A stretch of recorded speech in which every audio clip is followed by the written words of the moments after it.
Welcome back to another episode of The Bovine. I'm your host, Deborah Murphy, and thanks to our partners at Alberta Beef Industry Conference and Zinpro Performance Minerals. Zinpro minerals help animals achieve stronger nutritional status, enhancing growth while benefiting both producers and consumers. And right now, I am joined by Danny Timmins, who is MNP's National Cybersecurity Leader. Danny, hello. Hi there. And you're from the east side of the country. I am, You've flown all this way to Yep. talk to us about cybersecurity. Yeah, and people are still talking to me, even though I'm from the east side of the country. Are they? That is a pro for sure. Yeah. So you spoke today about cybersecurity in general, but Yeah. also what we can do to kind of keep ourselves safe, right? Mm-hmm. Can you first give us just a bit of background on how easy it is for somebody to hack into our, whatever that is, our computer, our phone, our agricultural technology? Well, you know, it's not that hard. It's just you have to be a target for something. Like there has to be a reason why somebody would want to do that. You know, one of the things that I talked about today to the ABA conference was really around hacking and social engineering. So they're different, but they're all part of the same strategy when it comes to the adversary, the cyber criminal. So their goal is to try to find a way to get past into your system so that it can do something. So that something could be exfiltrating data, information out of your systems. The second thing is they could be wanting to put malware on your system so that they could monitor you, they could command and control, they can spy on you. And then at some point in time, they could launch a ransomware on your systems to lock your systems out so that you wouldn't be able to do whatever that is. And then they would extort you. They would say, Deborah, now, you would be calling them because a little thing would come up on your systems and say, hey, call us because now you're locked out. And they would say, okay, well, if you want your systems back, we think we want to charge you X amount of dollars. So they sometimes don't know who you are, so they take a shot in the dark, but sometimes they know who you are. So if you're I know at some point you want to talk about JBS, they knew who they were. Sometimes they're in a big organization, but they don't know. So they'll say, well, we want 500,000 versus 10 million.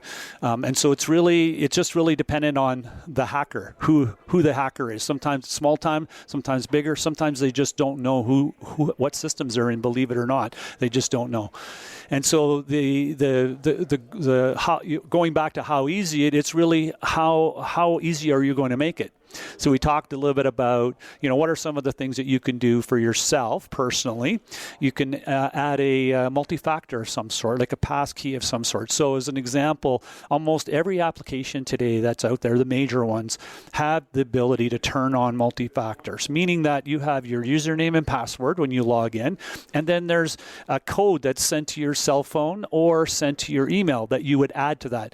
Now, if somebody grabs a hold of your username and password, and we talked about the multi-use of the reuse, of username and passwords, is probably one of the biggest things that's out there. So, kind of, if I could take a step just backwards, how do people get a hold of your username and password? Maybe a good one.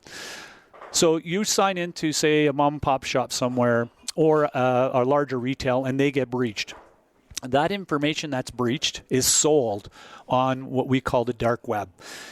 Now, the next there's another person who's another entrepreneur, if you want to call a cyber criminal entrepreneur, goes out there and grabs, let's say 1,000 of those username and passwords. They're going to use those username and passwords to try to get into, say, other retailers. So once they go into that retailer, let's say it's Canadian Tire as an example, they try to log in, and they don't have multi-factor turned on. They can see that there's credit card information. They might be able to actually use your credit card and then do a fraudulent activity. Now, but if you had the two-factor set on, there's no way they log in and they can get through it because that pass key is going to be sent to your phone or your email, and they don't have that. And so that's a simple way for a personal. Now, in business, it's very similar. In business, if you have multi-factor, especially if you're having people connect to you externally, very important to have multi-factor because you don't always know who's connecting to you externally. Somebody grabs a username and password, then they have access. Internally, it's different. That person internally is in the internal network, so usually Deborah, we know that you work there, so it would be harder for somebody to do that. Although we do some testing around impersonation, which if you're listening to the presentation, where we would sneak into the building, connect to the inside of the building, and then log and try to see what we can do, try to connect within the network, unbeknownst to the organization, and then just leave because nobody said anything to us, because we do it at low times of the day, or we try to find a conference room or something that people aren't in, and somebody comes in, we go, oh, sorry, we'll just leave. And people don't ask a lot of questions, believe it or not, because it's a trust society that we have here in Canada and even in North America, and so people trust each other thinking that everybody's doing the right thing. But that's why we have to be diligent about around cybersecurity and just security overall. Hopefully that answered your question. It was a long answer. That was intense, and now I don't even know where to go, because all I'm thinking about is, should I sign out of the hotel Wi-Fi? Well, Wi-Fi is another interesting one. And again, you don't want to set paranoia, yes, but you want people to realize that these things are possible, and they do happen. As an example, we're fortunate to be at the Fairmont here, which is a beautiful Fairmont, Banff, beautiful place. But if I could easily have a rogue device, one that you would not see. I have a bag. You saw me bring in a bag. I could have it in the bag. I could have it on a battery pack, and I could create a wireless a SID. That SID that you see, the name convention. I could call it Fairmont ABEC, right? And so you're all of a sudden, you're not connected yet, and you're looking to connect, and you're looking at it, oh, they got a special one for me. And then you connect to it. And then I might ask you to sign into something, or I might just leave it alone. And then I can watch the transition of whatever is happening, because you are now on my network, not the hotel's network. So it's always important to be diligent. If you're at Starbucks, you can always ask the question, what's the Starbucks name for wireless? And so you want to make sure that you're logging into that one, and not the person beside you who has one that's a rogue device. Now, does it happen? It does happen. Does it happen often? No. But you have to be diligent, because that's how people will capture things that you don't want them to capture. For sure. So there are many ways that we can mitigate against this. You mentioned one, making sure you're on the correct Wi-Fi, but also our passwords are pretty brutal. They are. In general. Yeah. Like, we use terrible passwords. Yeah. Tell us, what is your ideal password? How often do you want to see it changed? Yeah. And of course, we know you shouldn't have two accounts the same. Yes. There's a lot of strategies around that. People have different strategies. What I would say is, if you can, I know this sometimes it's really hard, right? If I say to you, okay, you need to make it 12 characters, because that's actually the number that you should have it at 12 characters. Passwords are only as good as your multi-factor, number one. Okay, so let's get that multi-factor out of the way. Right. Turn on multi-factor, or passkey, however you want to call it. Have to turn that on, number one.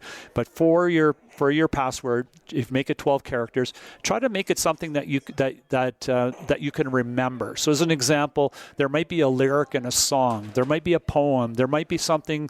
Don't try to make it 4 things in that 12 characters that you won't remember, like door, car, key. Like there's something doesn't flow. It's going to be really hard to remember. Add capital letter to it, add of course, capital, like lowercase and uppercase, if you want to put it that way. Add special characters, add numbers into it.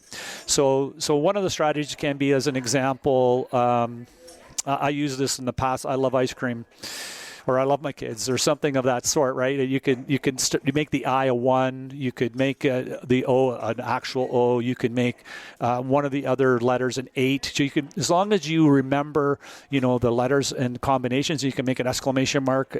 You can make a question mark in there somewhere at the end, at the beginning, a period. And so that all of a sudden becomes much more difficult for somebody to break that password.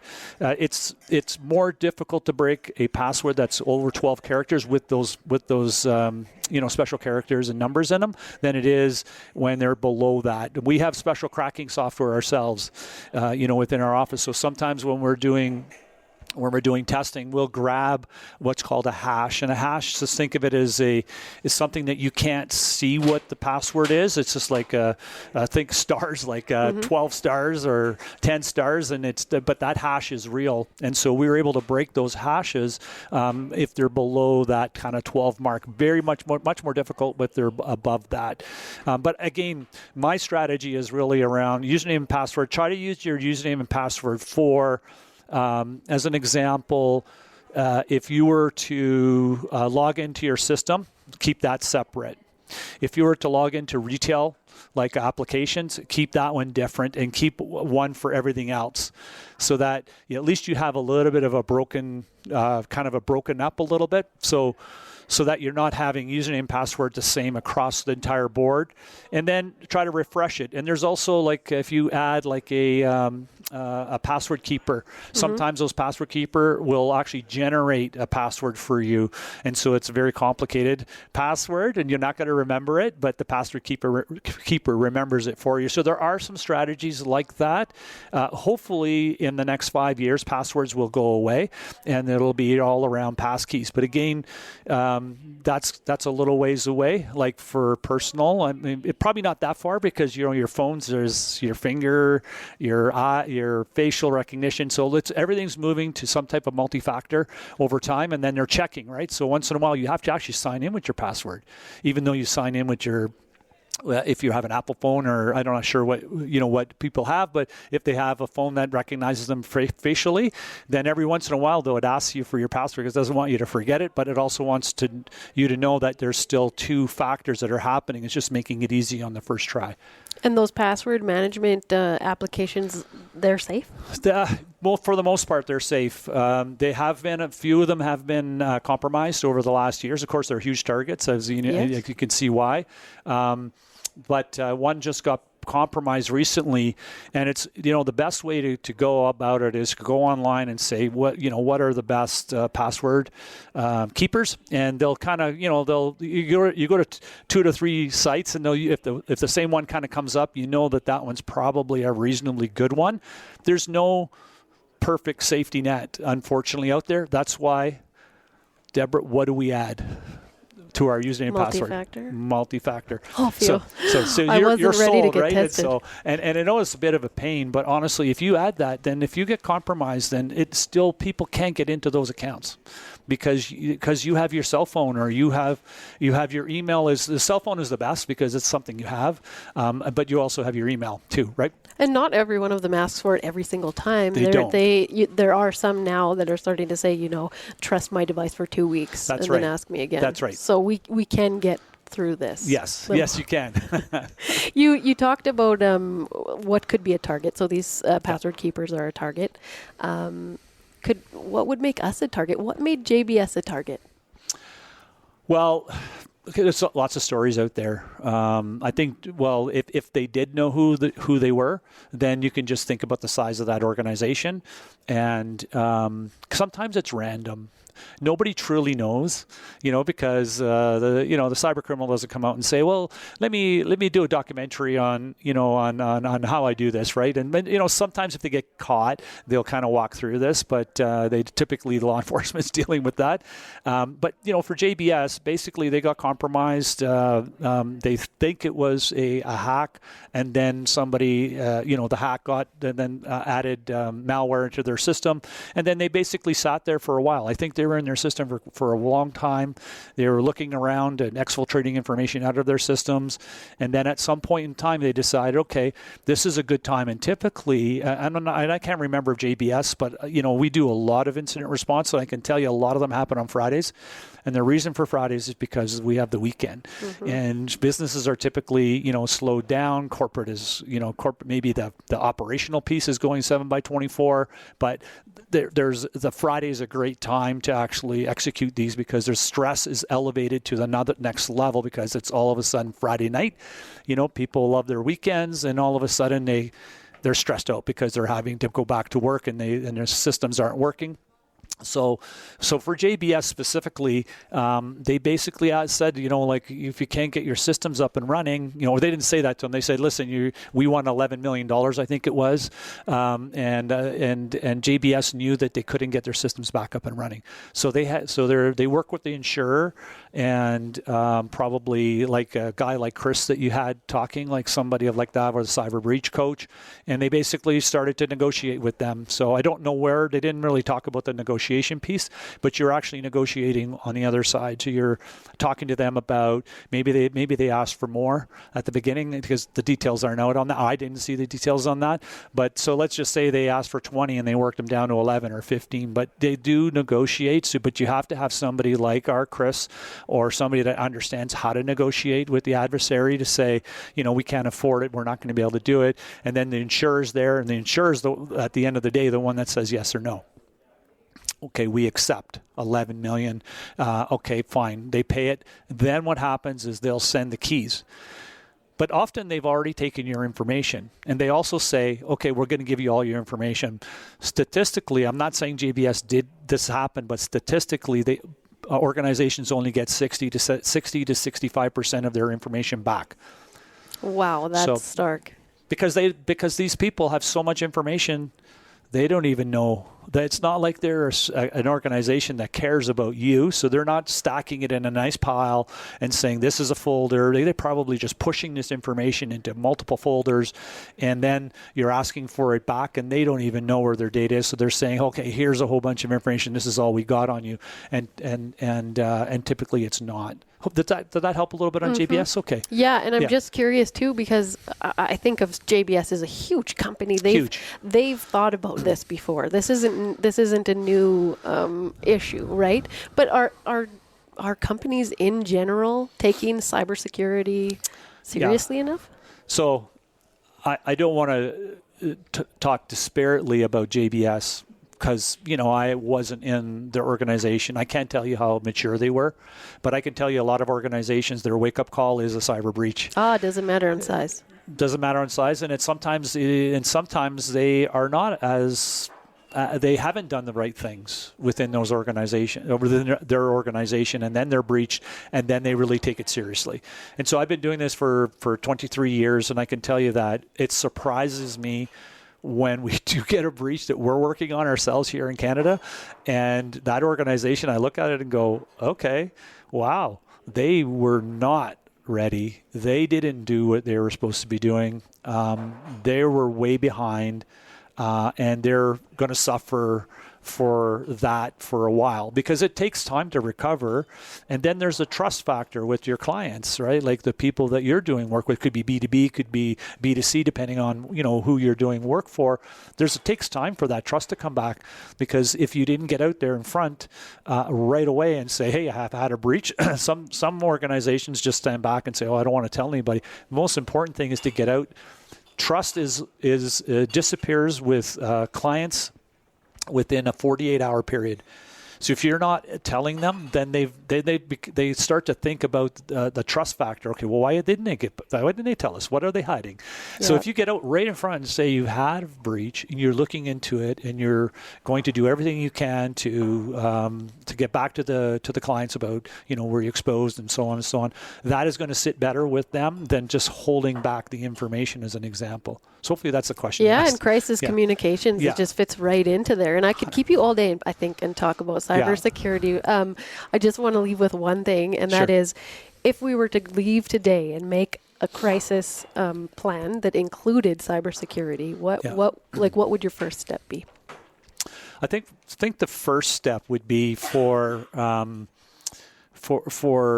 organizations just to understand, first of all, their maturity. And I talked a little about doing a health check. You can do it yourself a little bit, but you maybe need somebody from the outside to kind of help you understand that health check. Just like you go to a doctor, the doctor's telling you're going to the doctors. You want to find out, is my blood work good? Is my respiratory good?